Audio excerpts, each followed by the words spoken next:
당신은 이런 생각을 해본 적 있나요? 당신이 잃어버린 그 사람이 지금 이 순간에도 여전히 의식을 가지고 있다면 기억으로서가 아니라 끝나버린 존재가 아니라 여전히 보고 느끼고 어쩌면 당신을 기억하고 있는 존재로서 만약 죽음이 완전한 소멸이 아니라 다른 현실로의 즉각적인 전환이라면 대부분의 사람들은 이 질문을 피합니다. 두렵기 때문이죠. 하지만 이것을 외면하는 것이야말로 가장 큰 실수라면 어떨까요? 오늘 당신은 죽음을 바라보는 방식을 완전히 바꿀 수 있는 무언가를 알게 될 것입니다. 그리고 무엇보다도 당신이 사랑하는 사람의 부재를 바라보는 시선까지. 하지만 조심하세요. 지금부터 듣게 될 내용은 잊을 수 없을지도 모릅니다. 아무도 당신에게 준비시켜주지 않는 순간이 있습니다. 장례식도 아니고 작별 인사의 말도 아닙니다. 그 이후에 찾아오는 침묵입니다. 집은 그대로이고 물건들도 제자리에 있지만 뭔가가 잘못되었습니다. 아주 깊이 잘못되었습니다.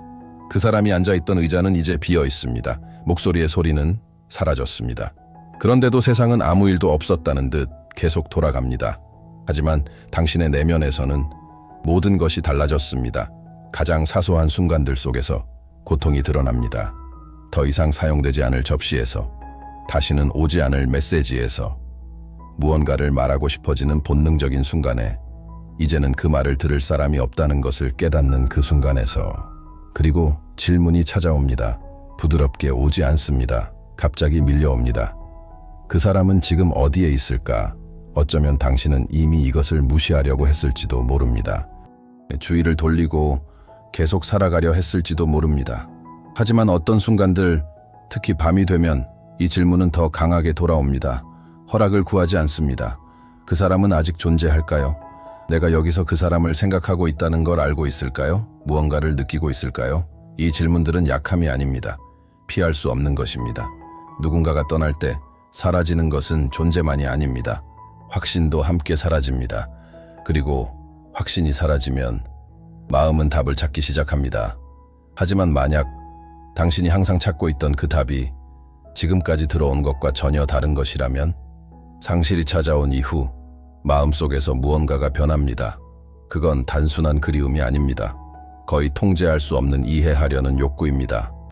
육체적인 부재를 받아들이는 것은 한 가지 문제이지만 알 수 없음 자체를 받아들이는 것은 전혀 다른 문제입니다. 그래서 질문들이 반복되기 시작합니다.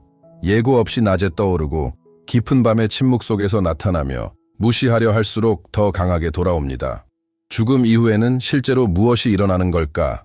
이론으로서가 아니라, 멀리 있는 종교 이야기로서가 아니라 현실로서 그 사람은 어떤 방식으로든 아직 존재할까요? 지금도 의식을 가지고 있을까요? 아니면 완전히 사라진 걸까요? 보고 듣고 생각할 수 있을까요? 그리고 아마 가장 어려운 질문, 그 사람은 아직도 나를 기억하고 있을까? 만약 그 답이 그렇다라면 모든 것이 달라집니다. 하지만 아니다라면 그 고통은 또 다른 무게를 갖게 됩니다. 어떤 사람들은 모든 것이 끝난다고 말합니다. 마치 불이 꺼지듯 의식이 사라진다고. 생각도, 기억도, 정체성도 없이. 다른 사람들은 무언가가 있다고 믿지만 그게 무엇인지 설명하지 못합니다. 바로 그 점이 불안을 만듭니다. 명확함의 부재, 확신의 부재, 너무 거대한 무언가 앞에 서 있는 듯한 느낌. 하지만 어떤 확실한 답도 없는 상태. 그리고 생각하면 할수록 깨닫게 됩니다. 이건 단순한 질문이 아닙니다. 가장 깊은 두려움을 건드립니다. 사라져버리는 것에 대한 두려움, 혹은 더 나아가 당신이 사랑하는 사람이 완전히 존재하지 않게 되었을지도 모른다는 두려움. 하지만 이 생각 자체가 완전히 틀렸다면 어떨까요? 대부분의 사람들은 한 번도 의심해보지 않은 믿음을 가지고 있습니다. 죽음은 끝이라는 생각, 완전한 마침표, 의식도 기억도 연속성도 없는 상태, 한 사람의 모든 존재가 한순간에 사라질 수 있다는 생각. 겉으로 보면 이 생각은 논리적으로 보입니다. 몸이 멈추면 모든 것이 함께 끝난 것처럼 보이니까요. 눈은 더 이상 뜨이지 않고 목소리는 응답하지 않으며 움직임도 사라집니다. 그래서 우리는 결론을 내립니다. 끝났다.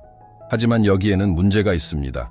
우리는 죽음을 단지 눈으로 보이는 것만으로 판단하고 있습니다. 만약 우리가 보는 것이 현실의 일부에 불과하다면, 움직임의 부재가 존재의 부재를 의미하지 않는다면, 많은 사람들이 간과하는 것이 있습니다. 몸은 멈출 수 있지만 우리가 진정으로 우리인 것은 멈추지 않을 수도 있습니다. 이 가능성은 모든 것을 바꿉니다. 어쩌면 죽음은 끝이 아니라 전환일지도 모릅니다. 그리고 그것이 사실이라면 당신이 잃은 그 사람은 사라진 것이 아닙니다. 단지 당신의 시야에서 벗어났을 뿐입니다. 이제 조심스럽게 생각해 보세요. 이것이 사실일 가능성이 아주 조금이라도 있다면 더 알고 싶지 않으신가요? 지금 화면에 보이는 기도의 코드라는 자료도 있습니다. 많은 사람들이 영적인 삶, 하나님과의 연결, 그리고 눈에 보이지 않는 세계에 대해 더 깊이 이해하기 위해 QR코드를 통해 접근하고 있습니다. 이 가능성을 무시하는 것은 더 편할 수 있습니다. 하지만 이해하는 것은 모든 것을 바꿀 수 있습니다. 죽음이 끝이 아니라면 그것은 과연 무엇일까요? 그 답은 생각보다 더 불편할 수도 있지만 동시에 더 많은 것을 드러냅니다. 죽음의 본질은 파괴가 아닙니다. 분리입니다. 보이는 것과 보이지 않는 것 사이의 분리, 몸과 영혼, 삶 동안 이 두 가지는 함께합니다. 몸은 행동하고 말하고 움직입니다. 하지만 느끼고 생각하고 결정하며 정체성을 부여하는 것은 영혼입니다. 이것을 상상해 보세요. 만약 몸이 단지 일시적인 구조라면, 일종의 그릇이라면, 그리고 영혼이 진짜 당신을 정의하는 것이라면, 죽음이 일어날 때 우리가 보는 것은 몸이 멈추는 것입니다. 반응도 없고 생명도 없습니다. 하지만 그것이 모든 것의 끝을 의미하지는 않습니다. 단지 분리가 일어났다는 의미일 뿐입니다. 몸은 남습니다. 하지만 그것을 누군가로 만들던 것은 더 이상 그 안에 있지 않습니다. 그래서 생명이 없는 몸을 바라볼 때 이상하게 느껴지는 것입니다. 단순한 침묵 때문이 아닙니다. 부재 때문입니다. 어떤 방식으로든 당신은 느낍니다. 그 사람은 더 이상 거기에 있지 않다는 것을, 그리고 어쩌면 처음부터 몸이 전부는 아니었을지도 모릅니다. 이 생각은 죽음을 바라보는 방식을 완전히 바꿉니다. 분리가 있다면 연속성도 있습니다. 연속성이 있다면 그 사람의 이야기는 끝나지 않았습니다. 단지 한 곳을 떠나 다른 곳으로 갔을 뿐입니다. 하지만 여기서 더 깊은 질문이 생깁니다. 그렇다면 그 사람은 지금 정확히 어디에 있을까요? 아주 짧은 순간이 있습니다. 거의 인식되지 않을 만큼 모든 것이 바뀌는 바로 그 순간입니다. 겉에서 보면 단순해 보입니다. 몸이 멈추고 호흡이 끊기며 침묵이 찾아옵니다. 하지만 여기서 말하는 바에 따르면 그것은 끝이 아닙니다. 즉각적인 전환입니다. 멈춤도 없고 기다림도 없으며 공허함도 없습니다. 몸이 기능을 멈추는 바로 그 순간 무언가가 그것과 분리됩니다. 그리고 그 무언가는 계속됩니다. 머물러 있지 않습니다. 무의식적인 대기 상태에 들어가지 않습니다. 사라지지도 않습니다. 그것은 이동합니다. 이것은 죽음과 어딘가로 가는 것 사이에 공백이 없다는 뜻입니다. 전환은 직접적입니다. 이 사실이 주는 영향을 생각해 보세요. 당신이 잃은 그 사람은 시간 속에 멈춰 있지 않습니다. 어둡고 인식 없는 공간에 있는 것도 아닙니다. 그 사람은 계속 나아갔습니다. 이제 질문은 달라집니다. 아직 존재할까?가 아니라 어디로 갔을까?입니다. 전환이 즉각적이라면 도착지도 그렇습니다. 그리고 가장 놀라운 점은 이것입니다. 이 여정은 무작위로 이루어지지 않습니다. 방향이 있습니다. 목적지가 있습니다. 이 이동에는 목적이 있습니다. 하지만 여기서 더 깊고 어쩌면 불안한 질문이 떠오릅니다. 이 전환이 즉각적으로 일어난다면 의식도 함께 이어질까요? 즉, 그 사람은 자신이 죽었다는 것을 알까요? 이것은 아마도 가장 불안하게 만드는 질문일 것입니다. 왜냐하면 답에 따라 모든 것이 달라지기 때문입니다. 의식이 없다면 고통도 없습니다. 기억도 없고 그리움도 없습니다. 꿈도 없는 깊은 잠과 같을 것입니다. 아무런 인식도 없이. 어떤 면에서는 그것이 위안처럼 느껴질 수도 있습니다. 떠난 사람이 아무것도 모른 채, 아무것도 느끼지 않은 채 쉬고 있다고 생각하는 것. 하지만 만약 그렇지 않다면, 의식이 끊기지 않는다면, 그렇다면 죽음이 일어나는 순간 그 사람은 단지 계속 존재하는 것뿐만 아니라 인지합니다. 이해합니다. 알고 있습니다. 잠시 멈춰서 이 의미를 느껴보세요. 죽음은 정체성을 지우지 않습니다. 기억을 지우지 않습니다. 감정을 지우지 않습니다. 그 사람이었던 모든 것은 계속됩니다. 이것은 깊은 의미를 갖습니다. 의식이 있다면 환경에 대한 인식도 있습니다. 인식이 있다면 경험도 있습니다. 경험이 있다면 죽음은 수동적인 상태가 아닙니다. 능동적인 상태입니다. 하지만 가장 강렬한 부분은 이것입니다. 의식이 계속된다면 기억도 계속됩니다. 기억이 계속된다면 그 사람이 여전히 당신이 누구인지 알고 있을 가능성이 있습니다. 여전히 당신을 기억하고 있을 수 있습니다. 당신과 함께했던 모든 것을 여전히 간직하고 있을 수 있습니다. 하지만 이것이 전부가 아닙니다. 죽음 이후 의식이 어떻게 작동하는지를 매우 구체적으로 설명하는 한 이야기가 있습니다. 그리고 그것은 모든 것을 바꿉니다. 이 이야기는 아무나 한 것이 아닙니다. 예수가 말한 이야기입니다. 그래서 당신이 지금부터 듣게 될 내용의 무게는 완전히 달라집니다. 그는 두 가지 죽음을 묘사합니다. 두 가지 운명을 보여줍니다. 그리고 무시할 수 없는 진실을 드러냅니다. 한쪽에는 부유한 사람이 있습니다. 다른 한쪽에는 모두에게 잊힌 가난한 사람이 있습니다. 두 사람 모두 죽습니다. 그리고 여기서 모든 것이 시작됩니다. 가난한 사람은 혼자가 아니라 인도받으며 옮겨집니다. 방향이 있고 돌봄이 있으며 목적지가 있습니다. 반면 부유한 사람 역시 계속 존재합니다. 하지만 전혀 다른 현실 속에서입니다. 그리고 그때 죽음 이후에 무의식 상태라는 생각을 완전히 무너뜨리는 일이 일어납니다. 그는 봅니다. 그는 느낍니다. 그는 말합니다. 사람들을 알아봅니다. 이름을 기억합니다. 자신의 삶을 떠올립니다. 자신이 어디에 있는지 정확히 알고 자신에게 무슨 일이 일어나고 있는지도 정확히 압니다. 이것은 잠이 아닙니다. 이것은 부재가 아닙니다. 이것은 완전한 의식입니다. 그리고 그보다 더 나아가 그는 살아있는 사람들을 걱정합니다. 가족을 기억합니다. 남겨진 사람들을 생각합니다. 그들에게 알리고 싶어 합니다. 이제 잠시 멈춰서 이것이 주는 영향을 생각해 보세요. 이 이야기가 사실이라면 그 누구도 사라지지 않습니다. 모두가 계속 존재합니다. 의식을 가진 채 또렷하게 존재합니다. 그리고 이것을 이해하는 것은 단순한 지식이 아니라 준비입니다. 많은 사람들은 이 깊이를 깨닫고 나서야 비로소 이런 준비를 찾기 시작합니다. 그래서 화면에 있는 QR코드를 통해 접근할 수 있는 기도의 코드라는 자료가 존재하는 것입니다. 아직 시간이 있을 때 이 영적 연결을 발전시키고자 하는 사람들을 위해서입니다. 왜냐하면 이 사실을 알게 되면 다음 질문은 피할 수 없기 때문입니다. 그들은 지금 있는 그곳에서 정확히 무엇을 느끼고 있을까요? 의식이 존재한다면 그보다 더 깊은 것도 존재합니다. 경험입니다. 단순히 존재하는 것이 아니라 인식하고 기억하고 느끼는 것입니다. 이것은 모든 것을 완전히 바꿉니다. 많은 사람들은 죽음 이후에도 무언가가 계속된다는 생각은 받아들이지만 그 상태를 여전히 멀고 차갑고 거의 자동적인 것으로 상상합니다. 감정도 없고 정체성도 없으며 삶과의 진정한 연결도 없는 상태로. 하지만 여기서 우리가 보는 것은 그와 정반대입니다. 죽음 이후의 의식은 비어있지 않습니다.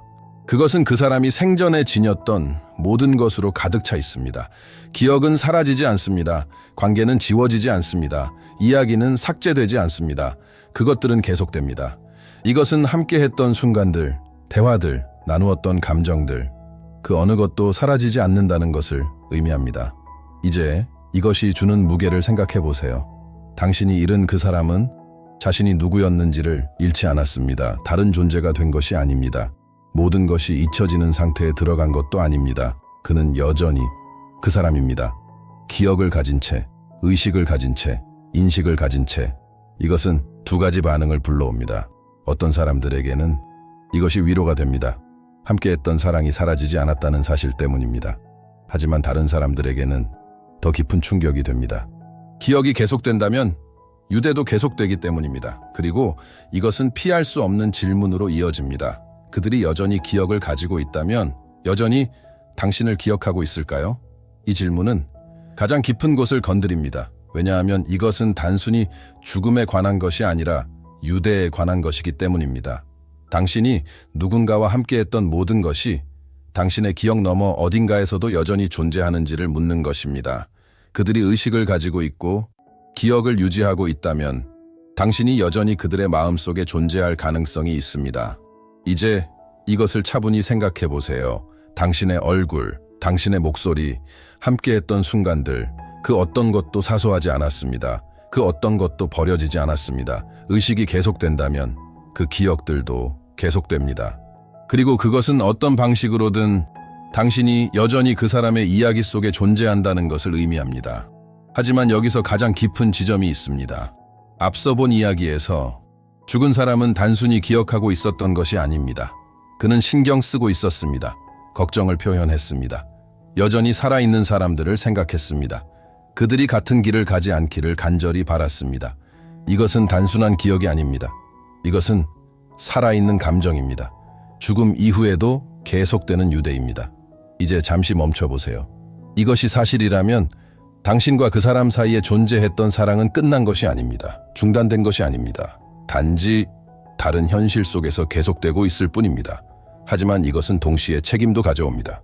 의식이 있다면, 기억이 있다면, 연속성이 있다면 죽음이 모든 것을 해결해 주지는 않습니다. 그저 드러낼 뿐입니다. 그리고 그것이 드러내는 것은 우리가 생각하는 것보다 훨씬 더 강렬할 수 있습니다. 우리가 평생 배워온 것을 완전히 뒤흔드는 생각이 있습니다. 죽음이 가장 나쁜 것이 아닐 수도 있다는 생각입니다. 이렇게 생각하는 것은 이상하게 느껴질 수 있습니다. 거의 모욕적으로 느껴질 수도 있습니다. 왜냐하면 우리 안의 모든 것은 죽음을 상실, 고통, 끝과 연결시키기 때문입니다. 하지만 그것이 불완전하다면 어떨까요? 삶 속에서 극심한 고통을 겪은 한 사람이 있습니다. 박해, 육체적 고통, 거절, 끊임없는 상실을 경험한 사람입니다. 존재의 무게를 누구보다 잘 알고 있던 사람입니다. 그럼에도 불구하고 그는 이렇게 말했습니다. 죽는 것이 이익이라고. 이 말의 깊이를 생각해 보세요. 완전히 의식이 있는 상태에서 어떻게 삶을 떠나는 것이 긍정적이라고 말할 수 있을까요? 가능한 설명은 단 하나입니다. 그 이후가 더 낫기 때문입니다. 단순히 다른 것이 아니라 더 나은 것입니다. 이것은 죽음에 대한 본능적인 두려움을 완전히 깨뜨립니다. 죽음을 적이 아닌 통로로 바꾸기 때문입니다. 하지만 주의해야 합니다. 이 약속은 자동적으로 주어지는 것이 아닙니다. 모든 사람에게 동일하게 적용되는 것도 아닙니다. 그리고 바로 여기서 진짜 충격이 시작됩니다. 죽음이 가장 나쁜 것이 아니라면 그보다 더 나쁜 것이 존재할 수 있다는 뜻입니다. 그것은 죽는 순간에 있는 것이 아니라 그 이후에 있습니다. 이것은 모든 관점을 완전히 바꿉니다. 진짜 문제는 죽는 것이 아닙니다. 그 이후에 어디로 가느냐입니다. 만약 이것이 사실이라면 이것은 당신의 존재 전체에서 가장 중요한 결정일지도 모릅니다. 죽음이 끝이 아니고 목적지가 존재한다면 이제 질문은 그 이후에 무언가가 있는가가 아니라 다음과 같이 바뀝니다. 나는 어디로 가게 될까? 지금까지 드러난 모든 것에 따르면 서로 다른 길들이 존재합니다. 그리고 그중 하나는 모든 것을 바꿔버리는 약속을 담고 있습니다. 혼자가 아니라는 약속입니다. 잠시 이것을 상상해 보세요. 죽음의 순간이 버려짐이 아니라 만남이라면, 어둠이 아니라 존재라면, 여기서 제시되는 생각은 분명합니다. 믿는 사람들은 공허로 들어가는 것이 아닙니다. 그들은 동행 속으로 들어갑니다. 실제적인 존재, 의식적인 존재, 충만한 존재. 그리고 이것은 한 가지 강력한 이유를 설명합니다. 왜 어떤 사람은 죽음을 두려워하지 않게 되는 걸까요? 그 사람에게 죽음은 사라짐이 아니기 때문입니다. 도착이기 때문입니다. 고통이 없는 곳에 도착하는 것, 상실이 없는 곳에 도착하는 것, 부재가 없는 곳에 도착하는 것. 하지만 여기에는 더 깊은 의미가 있습니다. 이 약속은 죽음 이후에 시작되는 것이 아닙니다. 그 이전에 시작됩니다. 어떻게 연결되는지, 어떻게 찾는지, 아직 여기 있을 때 그 관계를 어떻게 살아가는지에 달려 있습니다. 그래서 많은 사람들이 준비되어 있지 않다고 느끼는 것입니다. 그들은 이 연결을 진정으로 형성해 본 적이 없기 때문입니다. 바로 이 지점에서 많은 사람들이 방향을 찾기 시작합니다. 화면의 QR코드를 통해 제공되는 기도의 코드라는 자료가 존재하는 이유도 바로 여기에 있습니다. 하나님과의 연결을 더 깊이 이해하고 영적으로 가까워지기 위한 과정을 돕기 위해서입니다. 결국 죽음은 끝에 관한 것이 아닙니다. 그 순간에 누구와 함께하게 될 것인가에 관한 것입니다. 이 모든 것 이후에도 아직 더 있습니다. 죽음 이후의 이 상태는 아무리 현실적이고 의식적이라 해도 마지막 장이 아닙니다. 하나의 단계입니다. 비어있지 않지만 아직 완결되지도 않은 기다림입니다. 이것은 놀랍게 들릴 수 있습니다. 그 목적지에 도달한 이후에도 더 큰 무언가가 남아있다는 생각, 그것은 영혼뿐만 아니라 뒤에 남겨진 것까지 포함합니다. 바로 몸입니다. 하지만 우리가 아는 형태가 아닙니다. 연약하지 않고 제한되지 않으며 고통, 질병, 쇠퇴의 영향을 받지 않습니다. 이 약속은 단순히 의식의 지속을 넘어섭니다. 완전한 회복에 대해 말합니다. 완전히 새로운 존재 상태, 부서졌던 모든 것이 다시 세워지는 상태입니다. 이제 이것을 상상해 보세요. 당신이 떠나는 것을 보았던 그 사람, 고통과 연약함, 괴로움 속에 있었던 그 모습, 그것이 마지막 모습이 아닙니다. 그것이 이야기의 끝이 아닙니다. 변화가 약속되어 있습니다. 재건이 있습니다. 단순히 되돌리는 것이 아니라 더 나아지게 하는 것입니다. 이것은 당신이 기억하는 방식까지 바꿉니다. 마지막 모습이 진짜가 아니기 때문입니다. 고통은 영원하지 않습니다. 상실은 결정적인 것이 아닙니다. 하지만 이것은 더 큰 질문으로 이어집니다. 완전하게 준비된 미래가 있다면, 완벽하게 회복된 상태가 있다면, 모든 것이 마침내 이해되는 그곳은 어떤 곳일까요? 현실이라고 믿기에는 너무 멀게 느껴지는 약속이 있습니다. 지금 당신을 아프게 하는 그 어떤 것도 존재하지 않는 미래, 작별 인사도 없고 병원도 없으며 답이 오지 않는 메시지도 없습니다. 아무도 더 이상 떠나지 않기 때문입니다. 죽음 자체가 더 이상 존재하지 않는 곳입니다. 이것을 정말로 상상해 보세요. 누군가를 잃을 두려움이 없는 세상, 그리움의 무게가 없는 세상, 어떤 기억도 아프지 않은 세상, 모든 것이 완전합니다. 모든 것이 회복되었습니다. 그리고 그 이상으로 그곳에서는 눈물이 단순히 닦이는 것이 아니라 존재할 이유 자체가 사라집니다. 더 이상 울 이유가 없기 때문입니다. 당신이 느꼈던 고통, 당신이 짊어지고 있는 부재, 예고 없이 찾아오는 그 공허함, 그 어떤 것도 그곳에는 닿지 못합니다. 이제 당신이 잃은 그 사람을 떠올려 보세요. 고통 없이, 제한 없이, 아픔 없이, 살아있고, 온전하며 완전한 모습으로. 이것이 그 약속입니다. 그리고 이것이 사실이라면 당신과 그 사람의 이야기는 끝난 것이 아닙니다. 잠시 멈춘 것뿐입니다. 끝난 것이 아닙니다. 왜냐하면 다시 만날 가능성이 있기 때문입니다. 기억으로서가 아니라, 멀어진 추억으로서가 아니라 현실적인 존재로서의 만남입니다. 이것은 그리움의 의미를 완전히 바꿉니다. 그리움은 더 이상 작별이 아니라 기다림이 됩니다. 하지만 여기에는 조건이 있습니다. 그리고 그것이 모든 것을 결정합니다. 여기까지 왔지만 이제 모든 것은 하나의 질문으로 귀결됩니다. 죽음은 끝이 아닙니다. 연속성이 있습니다. 의식이 있습니다. 목적지가 있습니다. 이것은 모든 것을 바꿉니다. 삶은 마지막 숨에서 끝나는 것이 아니라 언젠가 우리 모두가 건너게 될 경계를 지나갈 뿐입니다. 떠난 사람들은 계속된다는 것을 보았습니다. 기억이 있고 인식이 있으며 현실이 있습니다. 고통도 눈물도 부재도 없는 평안의 길이 존재한다는 것도 보았습니다. 하지만 동시에 중요한 사실도 이해했습니다. 이것은 자동으로 이루어지지 않습니다. 결정이 필요합니다. 그 결정은 죽음 이후가 아니라 지금 이루어집니다. 아직 시간이 있을 때. 어쩌면 당신은 이미 느끼고 있었을지도 모릅니다. 이것이 단순한 생각이 아니라 초대라는 것을, 보이는 것 너머를 바라보라는 초대, 자신이 믿어온 것을 다시 생각해보라는 초대, 자신의 목적지를 의식적으로 선택하라는 초대. 결국 이것은 단지 당신이 잃은 사람에 대한 이야기가 아닙니다. 당신에 대한 이야기입니다. 당신이 어디로 갈 것인지에 대한 이야기입니다. 당신이 누구와 함께하게 될 것인지에 대한 이야기입니다. 그리고 이 이야기가 어떻게 이어질 것인지에 대한 이야기입니다. 이 메시지가 당신에게 의미가 있었다면, 명확함이나 생각할 거리 혹은 위로를 주었다면 채널을 구독하고 이 영상에 좋아요를 눌러주세요. 더 많은 사람들이 이 메시지를 접할 수 있도록 도와줍니다. 여기까지 함께해 주셔서 감사합니다. 그리고 기억하세요. 죽음은 이야기의 끝이 아닙니다.